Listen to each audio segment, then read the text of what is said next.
Hello नमस्ते friends, business जर्नलमा तपाईँहरूको स्वागत छ। मेरो नाम साहिल निधि र यो टपिक रहेको छ आजको मौद्रिक नीति भनेको के हो, मौद्रिक नीति कति प्रकारका हुन्छन्, मौद्रिक नीतिका मुख्य उद्देश्यहरू के कस्ता छन्, लेख्नुहोस्। मौद्रिक नीतिलाई इङ्ग्लिसमा मोनेटरी पोलिसी भनिन्छ र यो कसले जारी गर्छ भने नेपाल राष्ट्र ब्याङ्कले जारी गर्छ। मौद्रिक नीति भनेको देशको केन्द्रीय ब्याङ्कद्वारा अर्थतन्त्रमा मुद्रा आपूर्ति, ब्याज दर, ऋण र सुलभताको व्यवस्थापन गर्न अपनाइने नीतिहरूको समूह रहेको छ। फिस्कल पोलिसी कसले निकाल्छ त फिस्कल पोलिसी कसले फर्मुलेट गर्छ भने fiscal policy ministry of finance मिनिस्टरले जारी गर्दछ भने मौद्रिक नीति नेपाल राष्ट्र ब्याङ्कले जारी गर्दछ। अब फिस्कल पोलिसीको मेन उद्देश्य के हुन्छ? देशमा आर्थिक स्थिरता कायम गर्नु, देशको रोजगारी बढाउनु र फिस्कल पोलिसीलाई सपोर्ट गर्ने काम कसले गर्छ? मौद्रिक नीतिले। फिस्कल नीतिको जुन उद्देश्य हुन्छ त्यो उद्देश्यको पूर्तिमा जुन फाइनेन्शियल म्यानेजमेन्ट हुन्छ त्यो फाइनेन्शियल म्यानेजमेन्ट मौद्रिक नीतिले गर्ने गर्दछन्। अब यो के को मार्फत गर्छ भने मौद्रिक नीतिले के गर्दछ भने मार्केटमा जुन जस्तै हामीले फिस्कल पोलिसीमा पढेका थियौँ, फिस्कल पोलिसीमा के हुन्छ भने एक्सपेन्सनरी मोनेटरी पोलिसीको काम हुन्छ मार्केटमा रुपियाँ छोड्ने, मार्केटमा रुपियाँ बढाउने र कन्ट्र्याक्सनरीमा हुन्छ मार्केटबाट रुपियाँ झिक्ने। र त्यो कार्य कसले गर्दछ भने मौद्रिक नीतिले गर्दछ। यो कार्य मार्केटमा रुपियाँ बढाउने काम कसको हो त मौद्रिक नीतिले के गर्दछ भने नयाँ नोट निष्कासन गरेर ब्याङ्क रेटहरूलाई घटाएर वा बढाएर चाहिँ मार्केटमा जुन नोटको फ्लक्चुएसन छ त्यसको कार्य गर्दछन् मौद्रिक नीतिले। मौद्रिक नीति भनेको देशको केन्द्रीय ब्याङ्कद्वारा अर्थतन्त्रमा मुद्रा आपूर्ति, अब फर्मल ल्याङ्ग्वेजमा भन्दाखेरि यसलाई मुद्रा आपूर्ति भनिन्छ, मनी सप्लाई, ब्याज दर, इन्ट्रेस्ट रेट, ऋण सुलभताको उपलब्धता गर्न अपनाइने नीतिहरूको समूह रहेको छ। यसमा पनि सानो सानो जस्तै इन्ट्रेस्ट रेट नीति रहेको हुन्छ यसमा, त्यसपछि मनी सप्लाई सम्बन्धी नीति रहेको हुन्छ, फाइनेन्सियल सेक्टर रिफर्म प्रोग्राम सम्बन्धी नीति रहेको हुन्छ। यो पनि नेपाल राष्ट्र ब्याङ्कले ल्याउने वार्षिक नीतिको रूपमा रहेको हुन्छ मौद्रिक नीति। यो नीति देशको आर्थिक स्थिरता, मूल्य स्थिरता, मुद्रास्फीति नियन्त्रण र आर्थिक वृद्धिमा योगदान पुर्याउनका लागि महत्त्वपूर्ण रहेको छ। र अब यसका मौद्रिक नीतिका प्रकारहरूलाई हेरौँ। मौद्रिक नीति पनि दुई किसिमको हुन्छ। जस्तै हामीले फिस्कल पोलिसी पढेका थियौँ, योभन्दा पहिला तपाईँले फिस्कल पोलिसी जान्न आवश्यक छ। योभन्दा पहिले तपाईँले फिस्कल पोलिसी पढ्नु भएको छैन भने एकचोटि गएर हेर्नुहोस्, डिस्क्रिप्सनमा त्यसको लिङ्क दिएको छ, त्यो लिङ्कमा क्लिक गरेर फिस्कल पोलिसीलाई बुझ्नुहोस्। र त्यसपछि अब हामीहरू कि मौद्रिक नीति कति प्रकारका हुन्छन् भने मौद्रिक नीति पनि दुई प्रकारको हुन्छन्। विस्तारित मौद्रिक नीति जसलाई एक्सपेन्सनरी मोनेटरी पोलिसी भनिन्छ भने सङ्कुचित मौद्रिक पोलिसी कन्ट्र्याक्सनरी मोनेटरी पोलिसी भनिन्छ। एक्सपेन्सनरी मोनेटरी पोलिसीको काम हो मार्केटमा रुपियाँको सप्लाई बढाउने, मनी सप्लाईलाई बढाउने, र कन्ट्र्याक्सनरी मोनेटरी पोलिसीको अर्थ रहेको छ मार्केटबाट रुपियाँ झिक्ने। अब यस नीतिले किन एक्सपेन्सनरी नेपाल राष्ट्र ब्याङ्कले किन मार्केटमा रुपियाँ बढाउँदछन् भने र के को मार्फत बढाउँछ भने यस नीतिमा केन्द्रीय ब्याङ्कले मुद्रा आपूर्ति बढाउने, ब्याज दर घटाउने प्रयास गर्दछन्। यसले ऋण लिन सजिलो बनाउँछ, उपभोक्ता खर्च बढाउँछ, लगानीलाई प्रोत्साहन गर्दछन्। आर्थिक मन्दीहरूको समयमा यो नीति प्रभावकारी हुन्छ। एक्सपेन्सनरी मोनेटरी पोलिसी र सङ्कुचित मौद्रिक पोलिसीलाई हामीले एउटा इक्जाम्पलबाट बुझौँ कि एक्सपेन्सनरी र कन्ट्र्याक्सनरीमा किन सरकारले वा नेपाल राष्ट्र ब्याङ्कले किन रुपियाँको पूर्तिलाई बढाउने गर्दछन् र घटाउने गर्दछन्। नेपाल राष्ट्र ब्याङ्कले के को मार्फत पहिला नेपाल राष्ट्र ब्याङ्कले कसरी मार्केटमा रुपियाँ छोड्छन् र रुपियाँ निकाल्छन्। ब्याङ्क तथा वित्तीय संस्थाहरूले के गरेका हुन्छन् भने सरकारको बन्डहरू जुन हुन्छ, ऋणपत्र भनिन्छ जसलाई, बन्डहरू किनेका हुन्छन्। कि जस्तै कि हामीले के गर्छौँ भने भविष्यको जुन जोखिमहरू छ त्यसलाई कम गर्नका लागि घरमा सुना चाँदीहरू किनेर राख्ने गर्दछौँ। कि अवस्था खराब भयो भने त्यो सुन चाँदीलाई बेचेर हामीले जुन कसैलाई बिरामी भयो, केही खर्च हुने, ठुलो खर्च हुनु भएमा त्यसको भुक्तानी गर्छौँ। त्यस्तै ब्याङ्क तथा वित्तीय संस्थाहरूले के गर्छन् भने सुन चाँदीमा, त्यसपछि सरकारको बन्डहरूमा लगानी गर्दछन्। कि अवस्था जब खराब आउँछ भने त्यस्तो अवस्थामा के हुन्छ त हामीले यो बन्डहरू बेचेर आफ्नो जुन रिस्कहरू छ त्यसलाई कम गर्न सक्छौँ। अब आर्थिक मन्दीमा के हुन्छ, ब्याङ्क तथा वित्तीय संस्थाहरूको पनि अवस्था खराब हुन्छ। त्यस्तो अवस्थामा के हुन्छ त नेपाल राष्ट्र ब्याङ्कले ब्याङ्क तथा वित्तीय संस्थाहरूलाई अफर दिन्छ कि तपाईँहरू आफ्नो बन्डहरू जुन छ हामीसँग महँगो रेटमा बेच्नुहोस्। र नेपाल राष्ट्र ब्याङ्कले यसको बन्डहरू किनेर नेपाल राष्ट्र ब्याङ्कले के गर्छ भने ब्याङ्क तथा वित्तीय संस्थाहरूलाई बैंक तथा वित्तीय संस्थालाई रुपियाँ प्रोभाइड गर्छन्। यसले गर्दा के भयो, नेपाल राष्ट्र बैंकबाट रुपियाँ कहाँ गयो, बैंक तथा वित्तीय संस्थामा। अब बैंक तथा वित्तीय संस्थासँग धेरै रुपियाँ भएको छ, जसको कारणले ब्याङ्कहरूले के गर्छन्, आफ्नो इन्ट्रेस्ट रेटलाई घटाएर कर्जाहरू प्रोभाइड गर्न सक्छन्। अब नेपाल राष्ट्र बैंकले पनि बैंक रेट घटाइदिन्छ, जसले गर्दा नेपाल राष्ट्र बैंकसँग पनि सस्तो दरमा बैंक तथा वित्तीय संस्थाले कर्जा लिन सक्छन्। यसले गर्दा के भयो, बैंक तथा वित्तीय संस्थाहरूसँग रुपियाँ एकदमै बढ्न थाल्छ। अब रुपियाँ बढ्न थाल्यो भने बैंक तथा वित्तीय संस्थाले आफ्नो इन्ट्रेस्ट रेट जुन छ, ब्याज दर घटाउन थाल्छ। अब यो ब्याज दर घटेको कुरा सुनेर कम्पनीहरूले के गर्छन् भने, यो धेरै राम्रो अपर्च्युनिटी छ हामीसँग, ब्याङ्कहरूसँग कर्जा लिन्छन्, कर्जा लिएर आफ्नो प्रोडक्सनहरू के गर्दछन्, बढाउँछन्। ब्याङ्कले सस्तो दरमा कर्जा दिइरहेको छ, कर्जा लिइसकेपछि कम्पनीहरूले आफ्नो प्रोडक्सन बढाउँछ। कम्पनीहरूले प्रोडक्सन बढाउँदाखेरि के हुन्छ भने इम्प्लोइमेन्ट दिने गर्दछन्। जब प्रोडक्सन बढाउनु छ भने धेरै इम्प्लोइमेन्ट लाग्छ। इम्प्लोइमेन्ट लागिसकेपछि कम्पनीले के गर्दछन्, रोजगारी दिने गर्दछन्। अब कम्पनीले रोजगारी दिइसकेपछि रोजगारको जुन समस्या थियो त्यो अब के भयो, दूर हुने गयो। कम्पनीहरू पनि राम्रो अवस्थामा आए। त्यसपछि जुन बेरोजगारीको जुन समस्या थियो त्यो पनि ठिक भयो। अब चाहिँ के भयो त, जनताहरूसँग जुन रुपियाँ थिएन, रोजगार भइसकेपछि जनताहरूको हातमा रुपियाँ आउँछन् र देशको एग्रिगेट डिमान्ड बढ्छ, देशको जुन माग हुन्छ त्यो बढ्न थाल्छ, जसले गर्दा कम्पनीहरूले प्रोडक्सन पनि धेरै गर्न थाल्छन्। अब के हुन्छ, एक अवस्था यस्तो आउँछ कि एकदमै उच्च डिमान्ड बढिहाल्छ।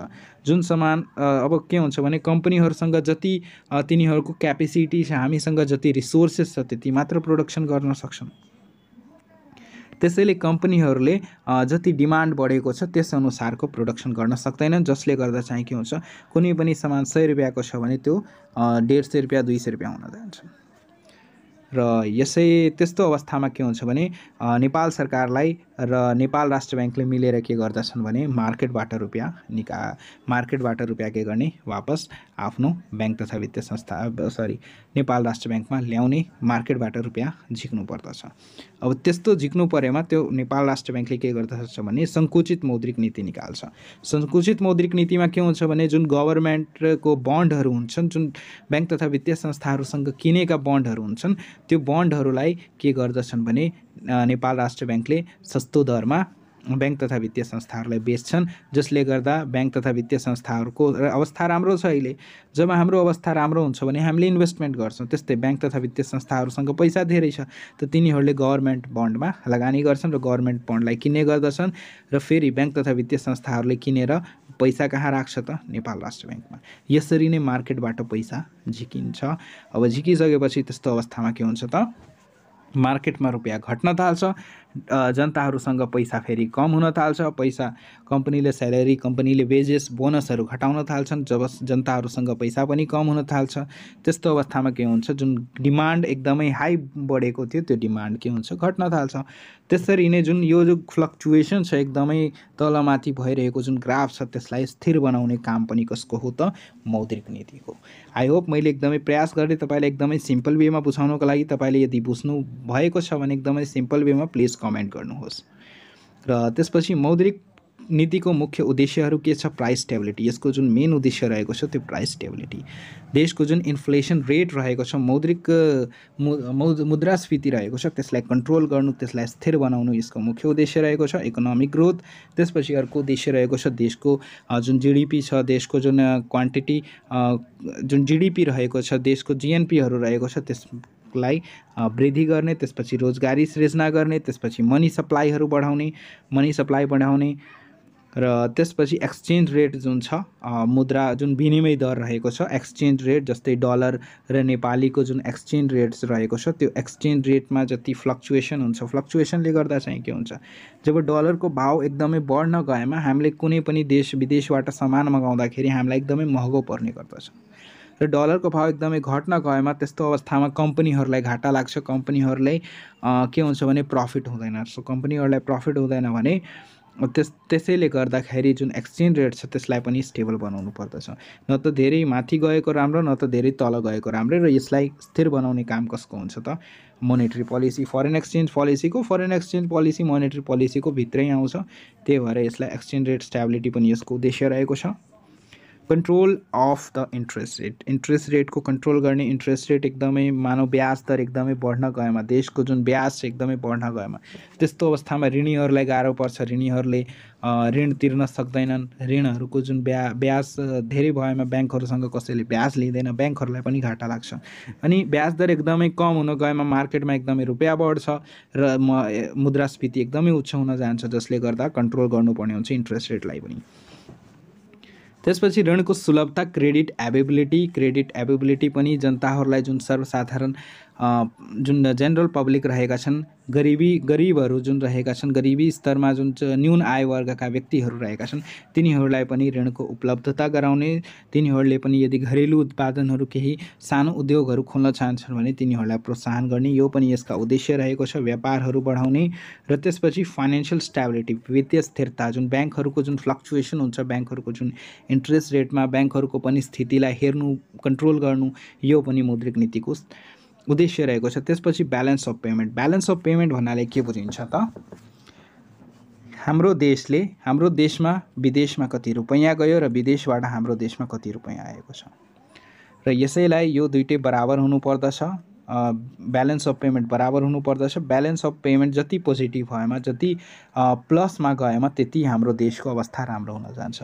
तर यो माइनसमा गएमा त्यस्तो अवस्थामा हाम्रो देशमा एकदमै घाटा लाग्न थाल्छ। कुनै पनि देश ब्याङ्क्रप्ट कहिले हुन्छ? जब ब्यालेन्स अफ पेमेन्ट माइनसमा गइहाल्छ। माइनसमा जाँदाखेरि त्यस्तो अवस्थामा कुनै पनि देशसँग त्यस्तो पुँजी हुँदैन, त्यस्तो रुपैयाँ हुँदैन कि अरू देशहरूबाट सामान इम्पोर्ट गर्न सकोस्। सो विदेशहरूबाट सामान यदि हामीले इम्पोर्ट गर्न सकेनौँ भने त्यस्तो अवस्थामा के हुन्छ? देशको जति पनि कार्य छ त्यो रुकिहाल्छ, किनभने पेट्रोलियम पदार्थ हाम्रो देशले उत्पादन गर्दैन, त्यो बाहिरबाट नै आउँछ।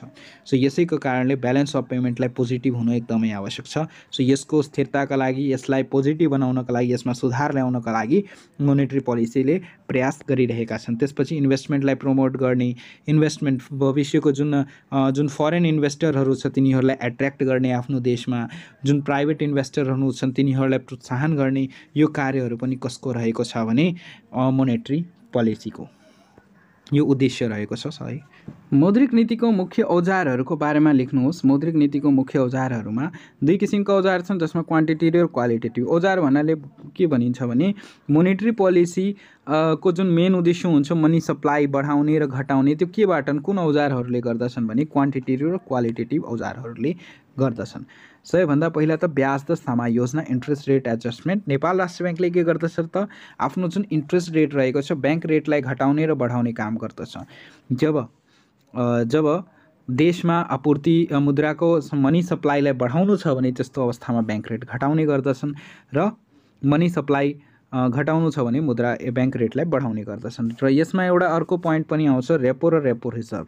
रेपो भन्नाले रिपर्चेज एग्रिमेन्ट हो। रिपर्चेज एग्रिमेन्ट भनेको नेपाल राष्ट्र ब्याङ्कले ब्याङ्क तथा वित्तीय संस्थाहरूलाई अफर दिन्छ कि तपाईँहरूले सस्तो दरमा गभर्मेन्टको बन्डहरू बेचेर आफ्नो आफ्नो कर्जा लिन सक्नुहुन्छ। सर्ट टर्मको लागि कर्जा लिन सक्नुहुन्छ। सर्ट टर्म भन्नाले 7 दिन, 1 महिना, 7 दिन, 14 दिन, 1 महिना वा 6 महिना, यसरी गरेर 1 वर्षको पनि हुन्छ। सर्ट टर्म भनेको 1 वर्षभन्दा कमको जुन अवधि हुन्छ त्यसलाई सर्ट टर्म भनिन्छ।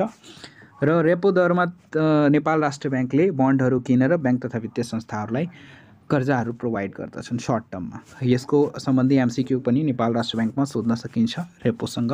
त्यसपछि रिजर्भ रेपो भनेको त्यसको ठिक अपोजिट भयो। जब ब्याङ्क तथा वित्तीय संस्थाहरूलाई सँग रुपियाँ घिच्नु छ, ब्याङ्क मार्केटबाट रुपियाँ घिच्नु छ भने त्यस्तो अवस्थामा रिजर्भ रेपोको प्रयोग गरिन्छ। त्यसमा के गरिन्छ भने नेपाल राष्ट्र ब्याङ्कले जुन गभर्मेन्टको बन्डहरू छ त्यसलाई एकदमै सस्तो दरमा ब्याङ्क तथा वित्तीय संस्थाहरूलाई बेच्ने गर्दछन्, जसले गर्दा ब्याङ्क तथा वित्तीय संस्थाहरूले के गर्दछन्? किन्ने गर्दछन्। नेपाल राष्ट्र ब्याङ्कले ब्याङ्कहरूलाई कर्जा दिने, त्यसलाई रेपो रेट भनिन्छ। र ब्याङ्कहरूबाट जब नेपाल सरकारले कर्जा लिने गर्दछ, नेपाल राष्ट्र ब्याङ्कले ब्याङ्क तथा वित्तीय संस्थाहरूसँग कर्जा वापस लिने, त्यस्तो अवस्थालाई रिजर्भ रेपो भनिन्छ। Reserve repo. र यो एक क्वान्टिटेटिभ टुल भयो। त्यसपछि अर्को जुन टुल हुन्छ रिजर्भ रिक्वायरमेन्ट, सीआरआर र एसएलआर हुन्छ। यसमा सीआरआर र एसएलआर। सीआरआर भनेको ब्याङ्क तथा वित्तीय संस्थाले जब निक्षेप सङ्कलन गर्छ, डिपोजिटहरू सङ्कलन गरेमा केही पर्सेन्टेज नेपाल राष्ट्र ब्याङ्कलाई दिनुपर्ने हुन्छ। जस्तै कि ब्याङ्क तथा वित्तीय संस्थाहरूले 100%मा 4% नेपाल राष्ट्र ब्याङ्कलाई तिर्नुपर्ने हुन्छ। यो किन तिर्नुपर्छ भने यो तिर्नुपर्छ, किनभने जब बैंक तथा वित्तीय संस्था डुब्न थाल्छ भने र जनताको रुपियाँ पनि डुब्न थाल्छ भने त्यस्तो अवस्थामा नेपाल राष्ट्र ब्याङ्कले पेमेन्ट दिन्छ। नेपाल राष्ट्र ब्याङ्कले यो ग्यारेन्टी दिन्छ कि जनताको रुपियाँ छ त्यो ब्याङ्कमा सेफ हुन्छ र जनताहरूले डराउनु पर्दैन, जनताको रुपियाँ नेपाल राष्ट्र ब्याङ्कमा सेफ रहेको छ। यसको कारणले के गर्छन् भने बैंक तथा वित्तीय संस्थाहरूले डिपोजिट कलेक्ट गर्ने, त्यसको केही प्रतिशत 3%, 4% त्यो कसलाई दिने त नेपाल राष्ट्र ब्याङ्कलाई प्रोभाइड गराउनुपर्छ र त्यो रुपियाँ ब्लक हुन्छ। त्यस रुपियाँको केही पनि गर्न सक्दैन, न त त्यो रुपियाँ लगानी गर्न सक्छ न केही गर्न सक्छ, त्यसरी नै राख्नुपर्ने हुन्छ। 4% जति रुपियाँ, जति पनि मानौ कि 1000 रुपियाँ डिपोजिट छ भने त्यसको 4% यानि कि 40 रुपियाँ जति के गर्नुपर्छ भने त्यसरी नै सेफ गरेर राख्नुपर्छ, त्यसलाई प्रयोग गर्न सकिँदैन।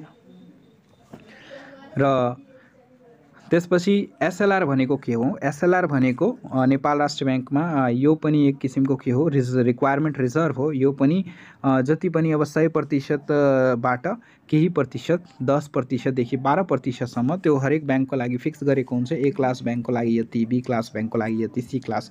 नयाँ डेटा म तपाईँलाई टेलिग्रामको मार्फत एभाइलेबल गराइदिनेछु। र जसमा एसएलआर हुन्छ, एसएलआरमा के हुन्छ? लिक्विड एसेटहरूमा लगानी गर्नुपर्ने हुन्छ। बैंक तथा वित्तीय संस्थाहरूले आफ्नो मानौ एसएलआर 10% राष्ट्र ब्याङ्कले फिक्स गरेको छ। अब मानौ त्यस्तो अवस्थामा बैंक तथा वित्तीय संस्थाहरूले जब डिपोजिट कलेक्ट गर्छ भने त्यस्तो अवस्थामा 10% जति लिक्विड एसेटमा लगानी गर्नुपर्ने हुन्छ। लिक्विड एसेट भन्नाले जस्तै कि फरेन एक्सचेन्जहरू भयो, डलरहरू भयो वा सुन चाँदीहरू भयो, बहुमूल्य धातुहरू वा गभर्मेन्ट बन्डहरू, यस्तो कुराहरूमा लगानी गर्नुपर्ने हुन्छ एसएलआरमा। लिक्विड एसेटहरूमा जसलाई तुरन्तै किनेर र बेच्न सकिन्छ, लिक्विडमा कन्भर्ट गर्न सकिन्छ, त्यसलाई एसएलआर भनिन्छ।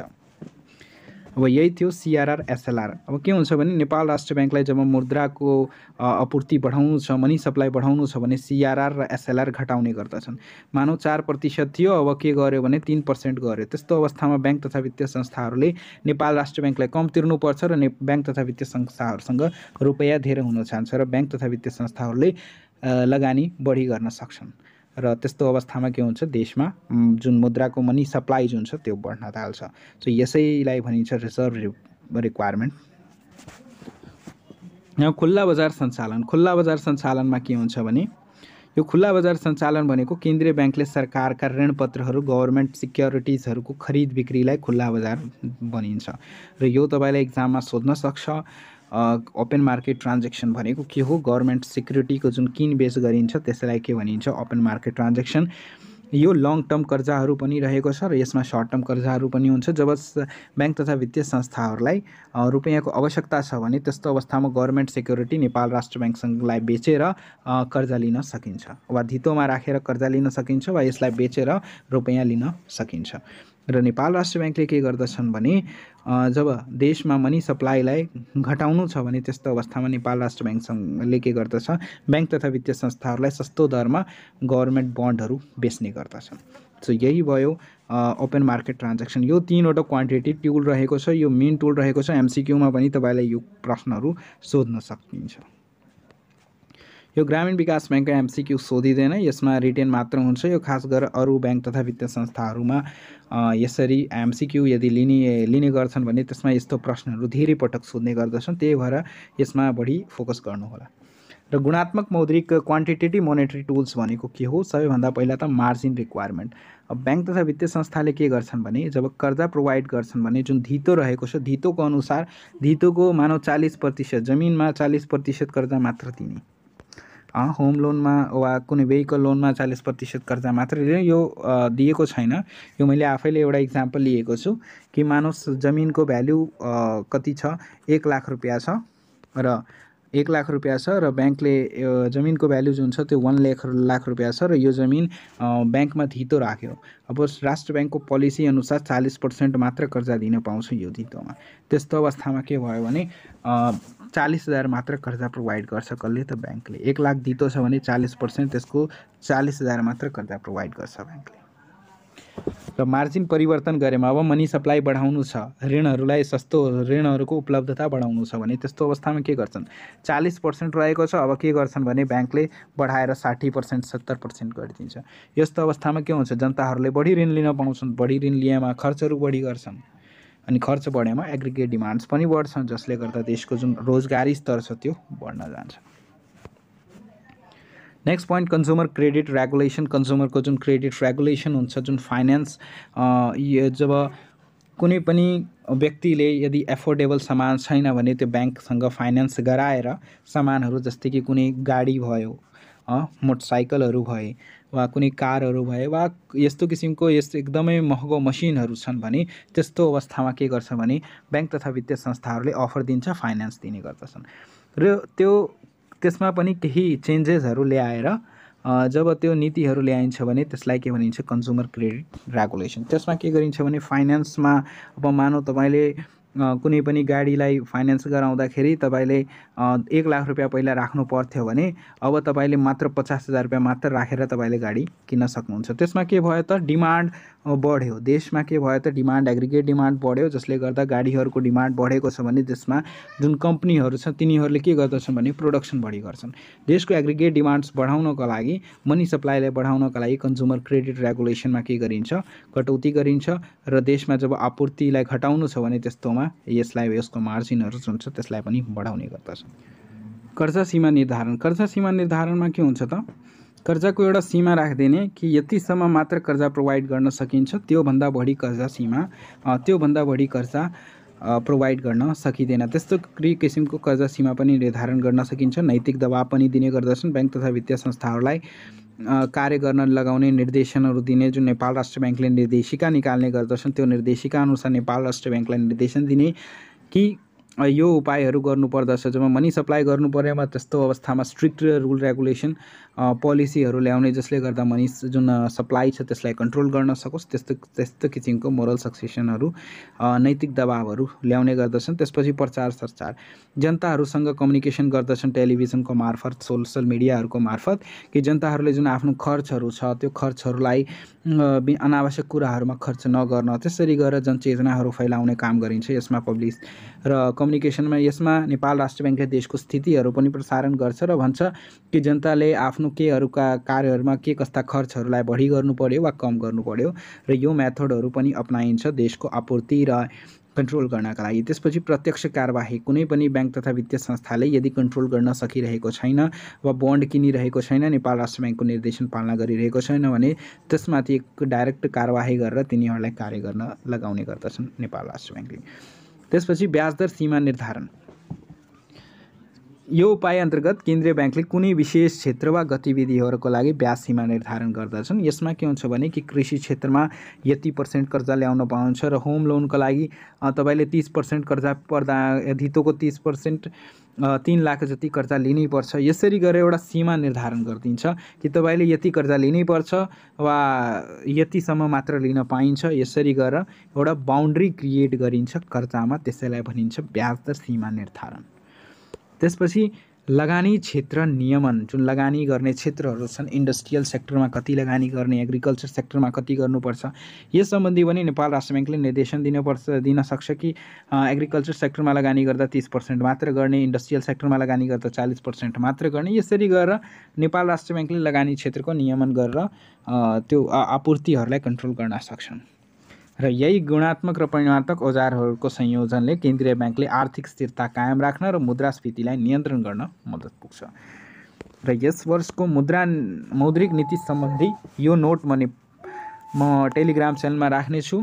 र आजको भिडियो तपाईँलाई कस्तो लाग्यो प्लिज कमेन्ट गर्नुहोस् र नेक्स्ट भिडियो म छिटै लिएर आउनेछु। धन्यवाद।